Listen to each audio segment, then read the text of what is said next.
नमस्ते। ट्रेड गुरु में आप सबका स्वागत है। आज के मार्केट एनालिसिस में गहराई से उतरने से पहले एक जरूरी बात, यह सारी चर्चा सिर्फ एजुकेशनल पर्पस के लिए है। इसे इन्वेस्टमेंट एडवाइस बिल्कुल ना समझें। अपनी रिसर्च हमेशा जरूर करें। तो तारीख है 17 फरवरी 2026। देखिए, अगर आप सिर्फ हेडलाइन नंबर्स देखेंगे तो लगेगा कि मार्केट में कुछ खास हुआ ही नहीं, बिल्कुल शांत दिन था। लेकिन अंदर ही अंदर एक कहानी पक रही थी, और उस कहानी का हीरो था आर्टिफिशियल इंटेलिजेंस, जिसने आईटी सेक्टर में एक नया जोश भर दिया। तो चलिए आज के इस दिलचस्प दिन को आसान शब्दों में डिकोड करते हैं। अच्छा, तो आज हम क्या क्या कवर करने वाले हैं? सबसे पहले मार्केट का एक क्विक स्नैपशॉट लेंगे। फिर आईटी सेक्टर में एआई के दम पर हुई जबरदस्त वापसी की बात करेंगे। उसके बाद देखेंगे कि कौन से सेक्टर्स आज के विनर्स थे और कौन से लूजर्स। फिर कुछ खास स्टॉक्स पर फोकस करेंगे जिन्होंने आज सबसे ज्यादा अटेंशन खींची। और आखिर में मार्केट का एक ओवरऑल हेल्थ चेक करेंगे। ठीक है, तो सबसे पहले शुरुआत करते हैं आज के में मार्केट नंबर्स के साथ। बीएसई सेंसेक्स 83,450 पर बंद हुआ, सिर्फ 0.21% की मामूली बढ़त। जैसा मैंने कहा, ये नंबर देखकर लगता है कि दिन बहुत फ्लैट था, लेकिन असली एक्शन तो कहीं और ही हो रहा था। और निफ्टी 50 का भी बिल्कुल वही हाल था। 25,725 पर क्लोजिंग हुई, 0.17% ऊपर। तो इन नंबर से एक बात बिल्कुल साफ है, मेन इंडाइसेस सुस्त थे, लेकिन मार्केट के अंदर पैसा एक सेक्टर से दूसरे सेक्टर में तेजी से घूम रहा था। और अब आते हैं दिन की सबसे बड़ी और मेरे हिसाब से सबसे इंपॉर्टेंट खबर पर। आईटी सेक्टर का ये शानदार कमबैक, ये एक पोटेंशियल गेम चेंजर हो सकता है। और चलिए इसे ठीक से समझते हैं।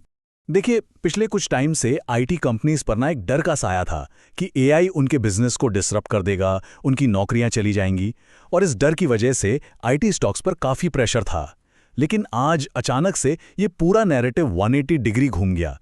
डर की जगह एआई से जुड़ी एक नई उम्मीद ने ले ली, और इसकी वजह थी एक जबरदस्त पार्टनरशिप। इस तेजी का जो रॉकेट फ्यूल बना वो था इन्फोसिस का एआई फर्म एंथ्रोपिक के साथ टाई अप। एंथ्रोपिक, आपको बता दूं, दुनिया की टॉप एआई कंपनीज में से एक है। इस डील का मेन मकसद है बड़े बिजनेसेस के लिए एआई सॉल्यूशंस तैयार करना, खासकर फाइनेंशियल सर्विसेज जैसे सेक्टर्स के लिए जहां नियम काफी सख्त होते हैं। बस इस खबर ने मार्केट में आग लगा दी। इन्फोसिस का शेयर दिन के दौरान 5% तक उछल गया, और इसके दम पर पूरा निफ्टी आईटी इंडेक्स 1.74% ऊपर चला गया। और ये जो जोश था ना, ये सिर्फ इन्फोसिस तक ही नहीं रुका, इसकी लहर पूरे आईटी पैक में फैल गई। टीसीएस में भी लगभग 0.5% की तेजी आई, एचसीएल टेक 1.5% से ज्यादा ऊपर था, और विप्रो में भी 1 से 1.8% की मजबूती दिखी। चलिए अब थोड़ा सा जूम आउट करते हैं और देखते हैं कि बाकी सेक्टर्स का क्या हाल चाल रहा। यहां आपको मार्केट का जो दो चेहरे वाला रूप है ना, वो बिल्कुल साफ नजर आएगा। तो आज के स्टार्स थे निफ्टी पीएसयू बैंक इंडेक्स, 2% से भी ज्यादा की तेजी। उनके ठीक पीछे थे हमारे आईटी स्टॉक्स 1.74% के सॉलिड गेन के साथ। और दूसरी तरफ कहानी बिल्कुल उल्टी थी मेटल सेक्टर के लिए। यह आज का सबसे बड़ा लूजर था, 1% की गिरावट के साथ। इसको थोड़ा और डिटेल में देखें तो एफएमसीजी सेक्टर से आईटीसी में डिफेंसिव बाइंग के चलते 2.34% की अच्छी तेजी दिखी। पीएसयू बैंक्स में तो जैसे पार्टी ही चल रही थी, जहां एसबीआई, पीएनबी और बैंक ऑफ बड़ौदा जैसे स्टॉक्स 3.7% तक उड़े। लेकिन मेटल स्टॉक्स में प्रेशर साफ था। टाटा स्टील 1.42% और हिंडाल्को 1.87% नीचे थे। इसकी वजह थी ग्लोबल मार्केट में कॉपर की कीमतों का गिरना और यूएस डॉलर का मजबूत होना। अच्छा, यहां एक छोटा सा पॉज। अगर आपको ये एनालिसिस पसंद आ रहा है तो ट्रेड गुरु मी को सब्सक्राइब जरूर करें और इस वीडियो को शेयर करना मत भूलिएगा। चलिए आगे बढ़ते हैं। अब बात करते हैं उन इंडिविजुअल स्टॉक्स की जिन्होंने आज सबसे ज्यादा सुर्खियां बटोरी। और आईटी सेक्टर के बाद एक और बड़ी खबर आई अदानी ग्रुप की तरफ से। ग्रुप ने अगले 10 सालों में $100 बिलियन के एक मैसिव इन्वेस्टमेंट का ऐलान किया है एआई रेडी डेटा सेंटर्स और ग्रीन एनर्जी में। और इस मेगा अनाउंसमेंट का असर ग्रुप के सभी स्टॉक्स पर साफ दिखा।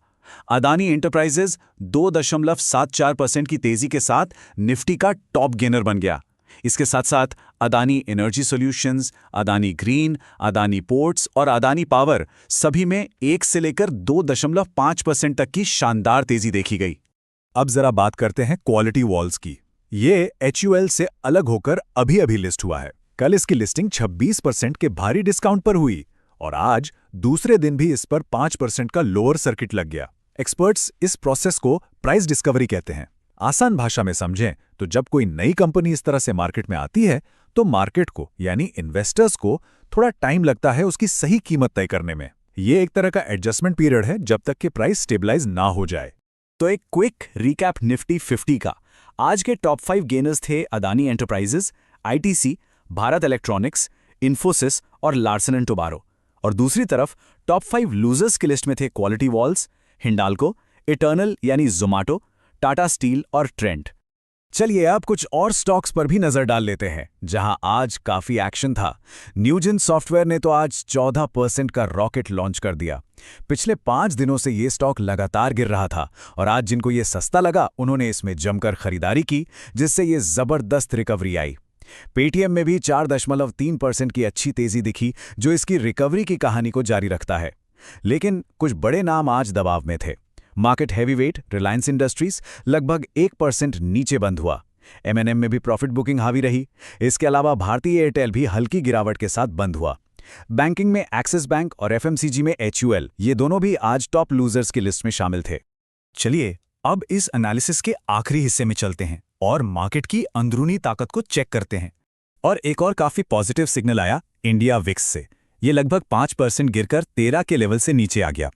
विक्स को फियर इंडेक्स भी कहते हैं और इसका गिरना साफ संकेत देता है कि मार्केट में डर और उतार चढ़ाव कम हो रहा है। नियर टर्म के लिए ये एक अच्छा संकेत है।